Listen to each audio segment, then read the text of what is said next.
Picture this.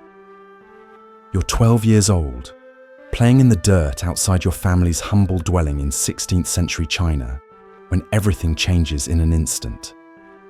A sleek black carriage appears on the horizon, cutting through the dusty village road like a blade. The man who emerges wears robes that cost more than your family will see in a lifetime, his expression cold and calculating as winter stone. He's not here to negotiate. He's here to collect. Your father's trembling hands accept a pouch of silver, while your mother's desperate sobs fill the air. But their voices fade as you're loaded into that carriage like precious cargo, because that's exactly what you've become. You're not being kidnapped, you're being purchased, sold into a life that will strip away everything you thought you knew about yourself, your future, and what it means to simply exist. Welcome to the brutal reality of becoming a concubine in imperial China, where survival meant navigating a world more dangerous than any battlefield, more cutthroat than any political arena, and more suffocating than any prison ever built. This isn't the romanticized version you might have seen in movies or read in novels. This is the raw, unfiltered truth about a system that consumed young women like kindling in a fire that never stopped burning. Over the next several parts of this series, we're going to expose the horrifying realities that these women face daily. From the moment they were torn from their families to their final breaths within palace walls, we'll uncover the psychological warfare, the physical torture disguised as beauty rituals, the deadly competition between desperate women, and the impossible choices that determined whether you lived to see another sunrise. But first, let me paint you a picture of what your life was actually worth in this system. Because understanding your value as a commodity is crucial to grasping just how expendable you really were. The journey to the Forbidden City wasn't a carriage ride to a new life. It was a funeral procession for the child you used to be. The stench of unwashed bodies, horse sweat, and fear created an atmosphere so thick you could taste desperation on your tongue. Other girls huddled in that same carriage, some younger than you, their eyes already vacant with the understanding that home was now just a memory they'd better learn to forget quickly. You weren't heading to become someone's wife. You weren't even guaranteed to become anyone's anything. You were raw material being delivered to a factory that specialized in breaking spirits and rebuilding them into whatever shape served the empire's needs. The lucky ones might catch an emperor's eye. The unlucky ones would spend their entire lives scrubbing floors and dodging the cruel whims of women who had clawed their way up from exactly where you were now sitting. When those towering gates of the Forbidden City finally came into view, painted the color of dried blood and standing like Judgment Day itself, you realized that everything you thought you knew about fear was child's play compared to what waited beyond those walls. Guards flanked the entrance like statues carved from nightmares, their eyes tracking your every movement as if calculating exactly how long you might last in this place. The inspection process stripped away more than just your clothes. It stripped away any illusion that you were still a human being with rights, dignity, or choices. You stood naked and shivering while strangers examined your teeth like you were livestock at market, checking your skin for blemishes that might offend imperial sensibilities, measuring your feet to determine if they were suitable for the torture that would soon reshape them entirely. Girls were dismissed for the smallest imperfections. A nose slightly too wide, shoulders too broad, a voice that carried even the faintest regional accent. You watched as some were led away, and despite everything, you felt a twisted sense of relief that you had passed this first test. You didn't yet understand that failing might have been the mercy. Those who made it through the initial screening faced something far worse than rejection. They faced transformation. And the first step in that transformation was foot binding, a practice that would leave you hobbling for the rest of your life in the name of beauty that served male fantasies about feminine delicacy. The process began immediately. Your feet were soaked in warm water, mixed with herbs that were supposed to soften the bones and make the breaking easier. But nothing could make it easy. Nothing could prepare you for the sensation of having your toes bent backward and crushed against the sole of your foot, while silk bindings were wrapped so tightly that your circulation stopped entirely. The pain was unlike anything you had ever experienced or could have imagined. It started as a sharp stabbing sensation that shot up your legs like lightning, but it evolved into something deeper and more persistent, a grinding, crushing agony that felt like your bones were being slowly pulverized from the inside out. And the screaming. Oh, the screaming that echoed through those halls as dozens of girls underwent the same torture simultaneously. You learned quickly that crying was pointless. The women overseeing this process had endured it themselves, and they showed no mercy for your suffering. In fact, they seemed to take a perverse pleasure in reminding you that this pain was nothing compared to what awaited you if you failed to adapt to palace life. Your broken feet were just the beginning of your education in submission. The bindings had to be changed regularly, and each unwrapping revealed feet that looked less and less human with each passing day. The flesh turned purple, then black in places where circulation had been completely cut off. The smell of infection and decay became as familiar as your own heartbeat. Some girls lost toes entirely. Others developed infections that spread up their legs and killed them slowly over weeks of fever and delirium. But those who survived this initial breaking found themselves inducted into a world that made the foot binding seem like a gentle introduction to their new reality. The harem wasn't a luxurious retreat where pampered women lounged on silk cushions waiting for royal attention. It was a war zone where every woman was both predator and prey, where alliances shifted like shadows, and where your closest friend might slip poison in your tea if it meant advancing her own position. The hierarchy was established immediately and brutally. Senior concubines who had survived years in this environment looked at newcomers like fresh meat to be either consumed or converted into useful tools. Your first job assignments were designed to break down any remaining sense of pride or independence you might have carried with you from your previous life. You scrubbed floors that were already spotless, served tea to women who would slap you for pouring too slowly, and learned to make yourself invisible while simultaneously being ready to respond to any command instantly. The rules were simple in theory, but impossibly complex in practice. Obey everyone above you in the hierarchy, which was essentially everyone. Anticipate needs before they were spoken. Never show weakness, but never display too much strength either. Smile when commanded, but never appear too happy. Look beautiful, but never more beautiful than someone who outranked you. The punishment for breaking these unwritten rules could range from a bamboo rod across your knuckles to days locked in a windowless cell with no food or water. But the worst punishments weren't physical, they were social. Being marked as troublesome or untrustworthy meant that other women would turn against you, and in a place where isolation meant death, losing the tenuous protection of the group was often a death sentence itself. Your education in palace survival had only just begun, and already you understood that everything you thought you knew about cruelty, competition, and desperation was about to be redefined in ways that would reshape your very soul. The nights brought no relief from the psychological warfare that defined your daily existence. Sleep became a luxury you couldn't afford when every shadow might conceal a rival creeping toward your sleeping mat with ill intentions. The dormitories where lower-ranking concubines were housed buzzed with whispered conversations that stopped abruptly whenever footsteps approached.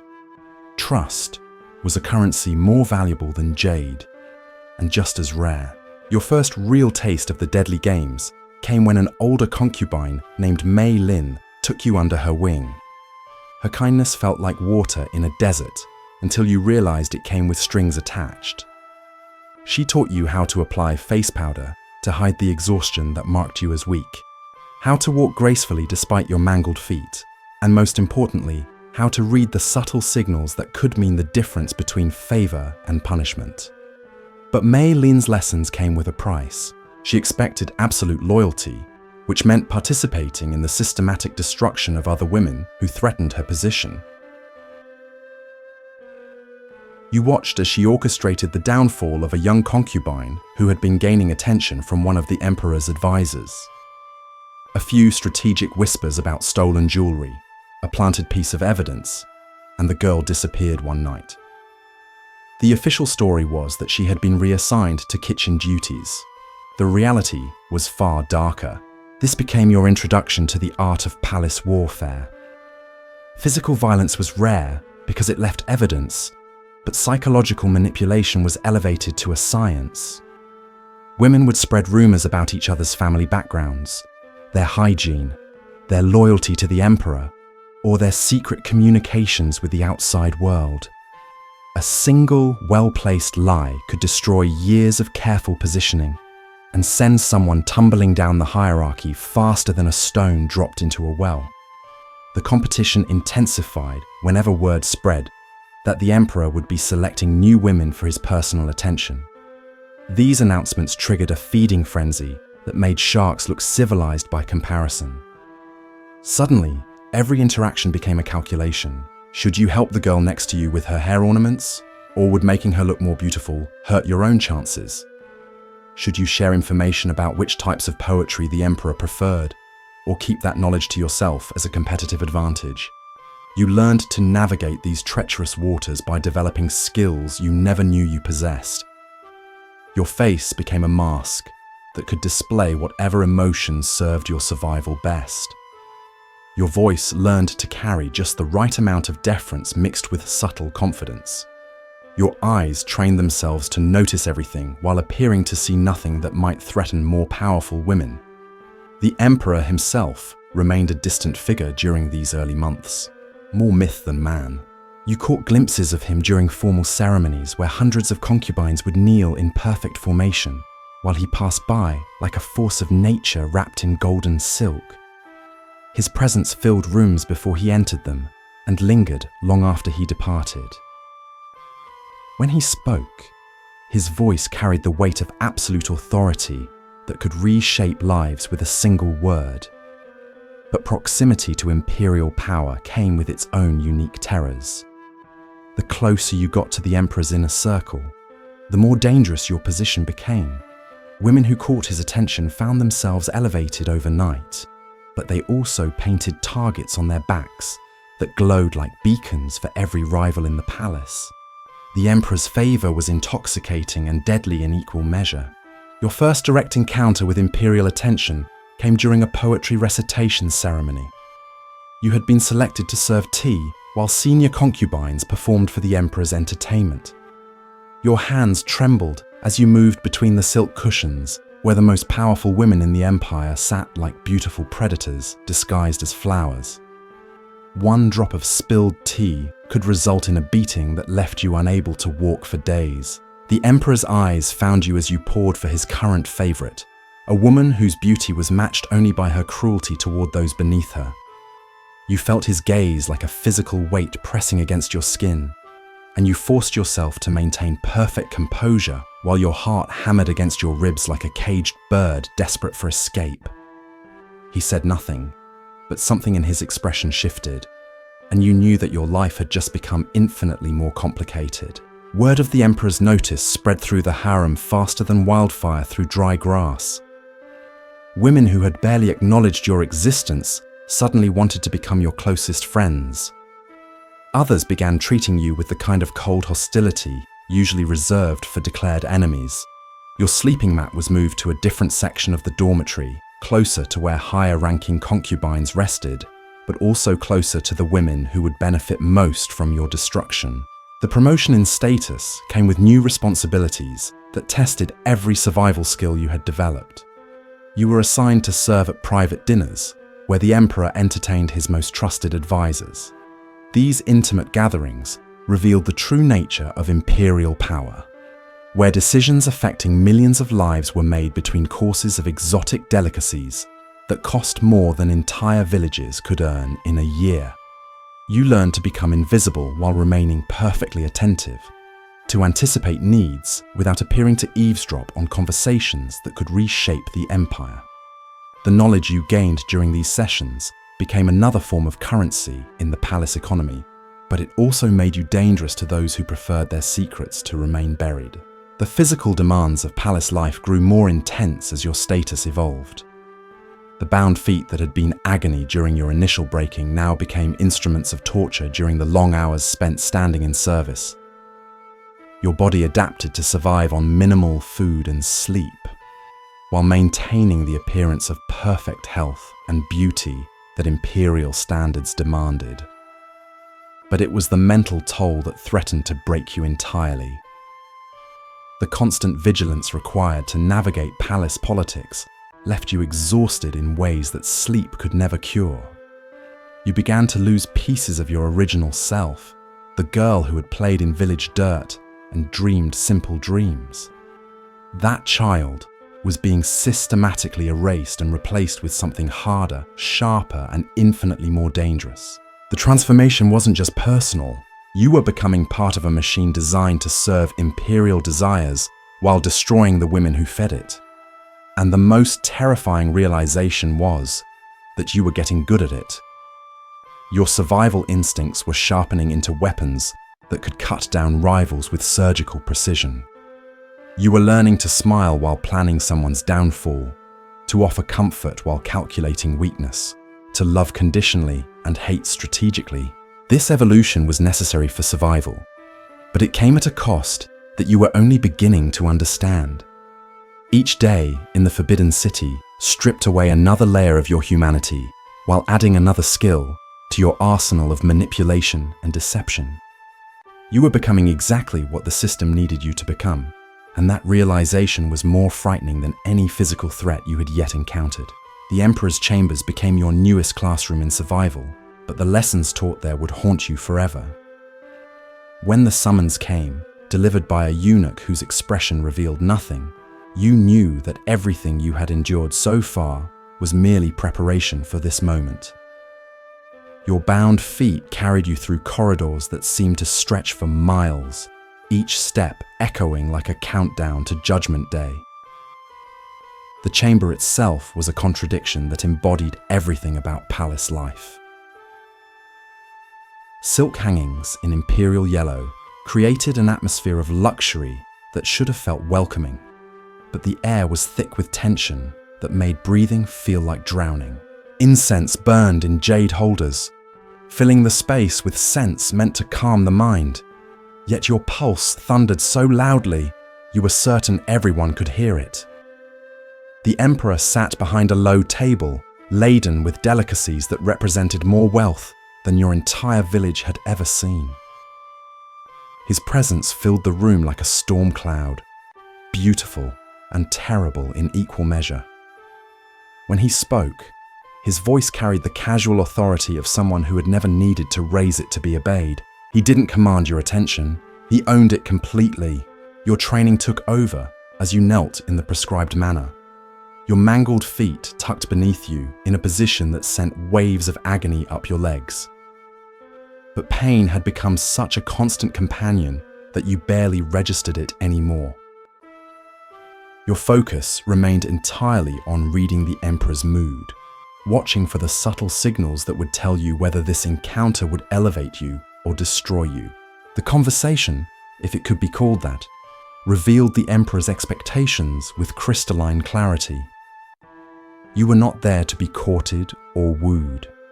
You existed for his pleasure and convenience, nothing more.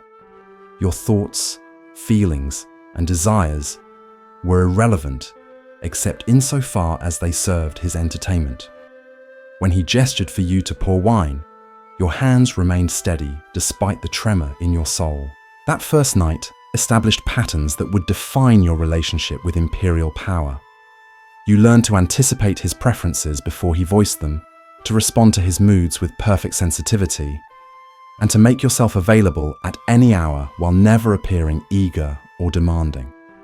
The Emperor's attention was both blessing and curse, elevating your status while making you a target for every woman who coveted that same position. The aftermath of imperial favor brought changes that rippled through every aspect of palace life. Your sleeping quarters were upgraded to a private chamber, albeit one barely larger than a closet. Your clothing allowance increased, providing access to silks and jewelry that marked your elevated status. Most importantly, you were assigned personal servants, women whose own survival now depended on keeping you satisfied and protected. But these improvements came with prices that weren't immediately apparent. Your new status made you responsible for the welfare of those beneath you, adding another layer of stress to your daily calculations. The servants assigned to you were also potential spies, reporting your activities to higher-ranking concubines who might use any information against you. Privacy became an illusion, and paranoia evolved from character flaw to survival necessity.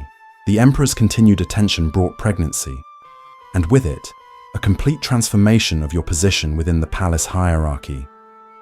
Carrying a potential heir elevated you beyond the reach of many rivals, but it also painted an enormous target on both your back and your unborn child's future. The palace had seen too many convenient miscarriages and mysterious infant deaths for anyone to consider pregnancy a guarantee of safety. The months of carrying the emperor's child introduced you to new forms of palace warfare. Meals required food tasters to ensure nothing had been poisoned. Your chambers were searched daily for hidden weapons or dangerous substances. Even your personal servants were rotated regularly to prevent anyone from developing too much access or influence over your daily routine. The birth itself took place under conditions of extreme security, with only the most trusted imperial physicians and midwives in attendance. When you delivered a son, the celebration was muted by the understanding that male heirs were both incredibly valuable and incredibly vulnerable. Your baby represented a threat to other women's children and a prize that ambitious mothers would kill to eliminate. Your elevation to the rank of consort brought privileges that seemed luxurious compared to your earlier existence, but they came wrapped in obligations that made your previous duties seem simple by comparison.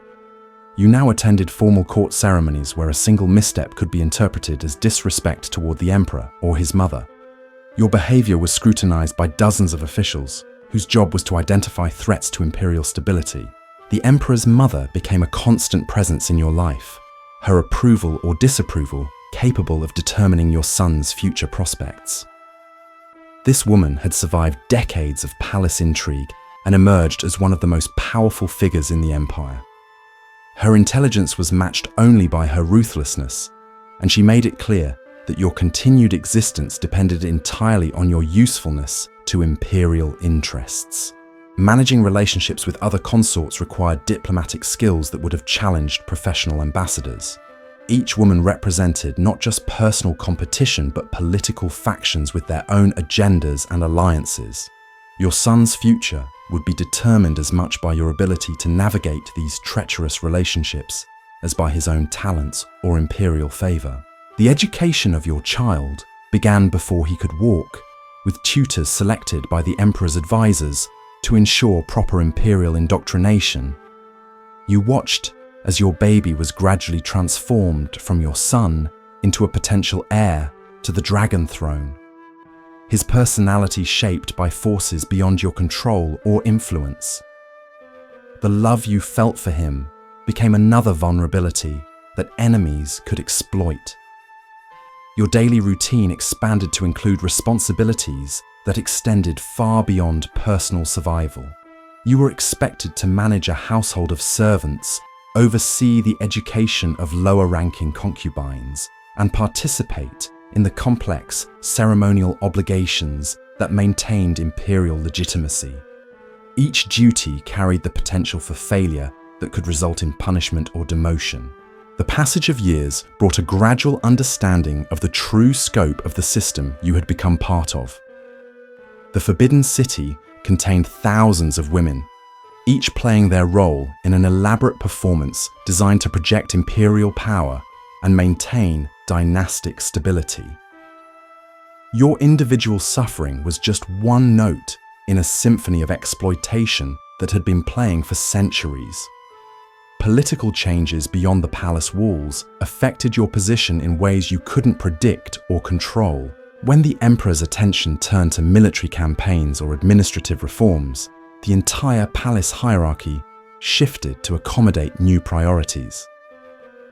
Women who had seemed untouchable could fall from grace overnight, while others rose from obscurity based on their family's political connections or their ability to provide useful information. The constant stress of palace life began taking its toll on your body in ways that cosmetics and silk clothing couldn't hide. The bound feet that had never properly healed caused chronic pain that affected your posture and movement. The restricted diet designed to maintain your figure left you constantly hungry and weak. The emotional strain of perpetual vigilance showed in your eyes despite every effort to project serenity and contentment. Your relationship with your son became increasingly complicated as he grew older and more aware of palace dynamics. You wanted to protect his innocence while preparing him for the brutal realities he would face as a potential heir. Teaching him to trust no one while maintaining the appearance of loyalty required delicate balancing that exhausted your emotional reserves. The arrival of new young concubines served as a constant reminder of your own aging and the temporary nature of imperial favor. You watched as fresh faces caught the emperor's attention, their youth and novelty offering advantages that experience and wisdom couldn't match. The cycle that had once elevated you above other women was now preparing to replace you with the next generation of imperial playthings. Disease outbreaks periodically swept through the crowded palace, carrying off women whose deaths were barely noted in official records. You survived several such episodes through a combination of luck and the superior medical care available to higher-ranking consorts, but each outbreak reminded you of how quickly your elevated status could be rendered meaningless by forces beyond human control. The emperor's advancing age brought new uncertainties about succession and the future stability of the dynasty. Your son's position in the line of inheritance became a matter of life and death as various factions began positioning themselves for the inevitable transition of power. The political maneuvering grew more desperate and dangerous as the stakes increased. Your own health began to decline as the cumulative effects of years of stress, poor nutrition, and chronic pain took their toll. The palace physicians could treat symptoms, but couldn't address the fundamental causes of your deterioration. You began to understand that survival in the Forbidden City was ultimately a temporary achievement, not a permanent victory. The younger women now looked at you with the same mixture of fear and calculation that you had once directed towards senior consorts. You had become part of the system that had once seemed so alien and threatening, wielding power over others while remaining subject to forces beyond your control. The girl who had been sold from her village was gone, replaced by something harder and more complex. Your reflection in the polished bronze mirrors showed a stranger whose beauty had been refined into a weapon and whose innocence had been transformed into armor. The price of survival had been paid in pieces of your soul that could never be recovered, and the cost was still accumulating with each passing day in the golden prison that had become your world. Looking back, the most chilling realization wasn't the physical agony or even the psychological warfare that defined every waking moment. It was how completely the system had rewired your very identity. The terrified 12-year-old who had been dragged from her village in chains had been systematically dismantled and rebuilt into something that served imperial purposes with ruthless efficiency. By your mid-20s, you had mastered the art of palace survival so thoroughly that it had become indistinguishable from your personality. You could smile while planning someone's destruction, offer comfort while calculating their weaknesses, and express loyalty while harboring thoughts of revenge. These weren't conscious choices anymore. They were reflexes honed by years of necessity until deception became as natural as breathing. Your son grew into adolescence under your watchful eye. But even that relationship had been poisoned by the toxic environment that surrounded you both. You loved him with a fierce desperation that sometimes frightened you, yet you also viewed him as your insurance policy against the inevitable decline that awaited aging concubines. Teaching him to navigate palace politics while trying to preserve some fragment of his humanity became an impossible balancing act that left you exhausted and emotionally hollow. The emperor's health began to fail, and with it came the final phase of your education in imperial cruelty. Succession struggles erupted throughout the palace as various factions positioned themselves for the coming transition. Your son's bloodline made him both valuable and vulnerable, a chess piece in games played by people who viewed human lives as expendable resources. Whispers of purges circulated through the corridors like poison gas. History had shown that new emperors often eliminated potential rivals, along with their mothers, to prevent future challenges to their authority. The women who had spent decades clawing their way up the hierarchy suddenly found themselves staring into an abyss that could swallow everything they had built. Your health deteriorated rapidly during these final years. The bound feet that had caused constant pain throughout your adult life now made walking nearly impossible. Infections that should have been minor became serious threats to your survival. The palace physicians, focused on more politically important patients, offered treatments that provided temporary relief but no real solutions. The cosmetics and silk clothing that had once transformed you into an object of imperial desire could no longer hide the toll that decades of stress and deprivation had taken on your body. You caught glimpses of yourself in mirrors and saw a stranger whose beauty had been consumed by the very system it was meant to serve.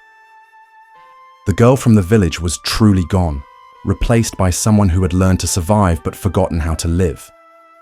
When the emperor finally died, the palace exploded into chaos that made previous political maneuvering seem like children's games. Guards sealed the entrances while officials determined the succession.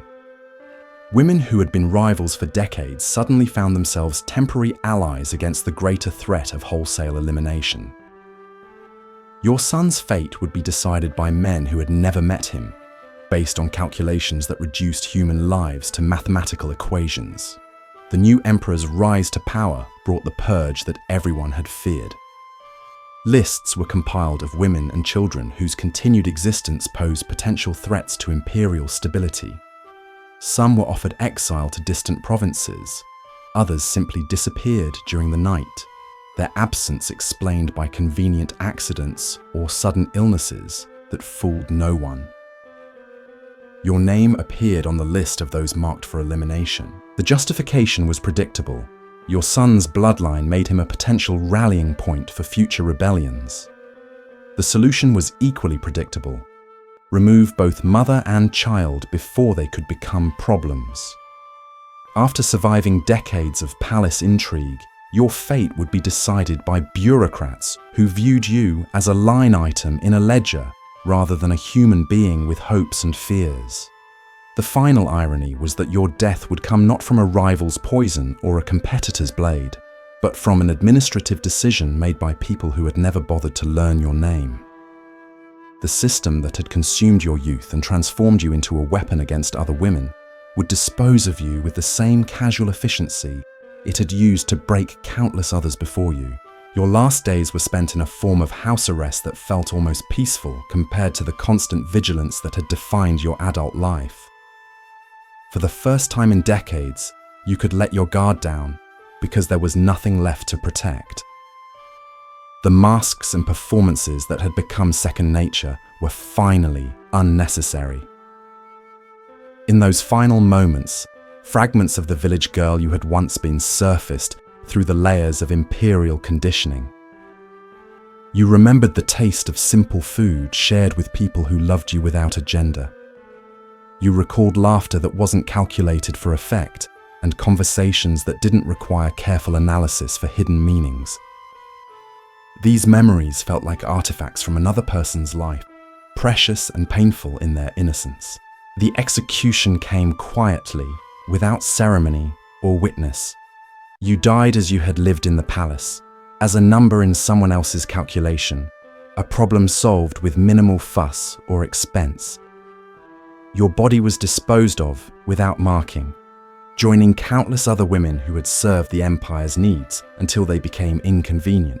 Your son's fate remains unknown, lost in the historical records that focused on more important matters than the children of eliminated concubines. Perhaps he survived by hiding his identity and disappearing into the vast population beyond the palace walls.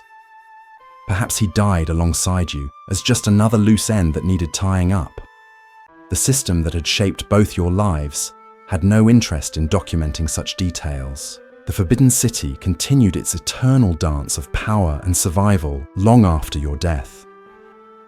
New girls arrived from distant villages, their terrified eyes reflecting the same confusion and hope that had once marked your own face. The cycle repeated endlessly, consuming youth and innocence with mechanical precision, while projecting an image of eternal stability and divine authority. Your story was neither unique nor particularly tragic by palace standards. You had survived longer than most and achieved higher status than many. You had protected your child for as long as possible and navigated deadly political waters with considerable skill. By the Empire's measurements, you had been a success, but success in that system meant becoming complicit in its cruelties, perpetuating the cycle that had destroyed you while destroying others in turn.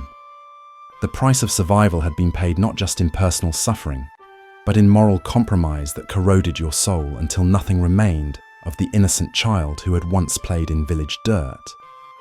The awful reality of being a concubine wasn't just the physical torture or psychological manipulation. It wasn't even the constant threat of death that hung over every interaction.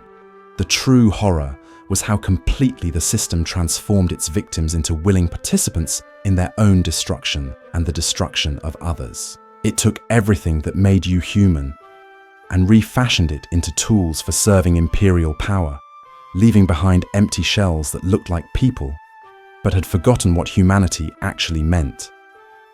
The golden cages of the Forbidden City contained thousands of such shells, each one representing a life consumed by a machine that fed on innocence and excreted obedience. Your death was just another small gear clicking into place in a mechanism that had been grinding up women for centuries and would continue doing so for centuries more. The Empire endured, magnificent and terrible, built on foundations of broken dreams and discarded lives that history would never bother to remember.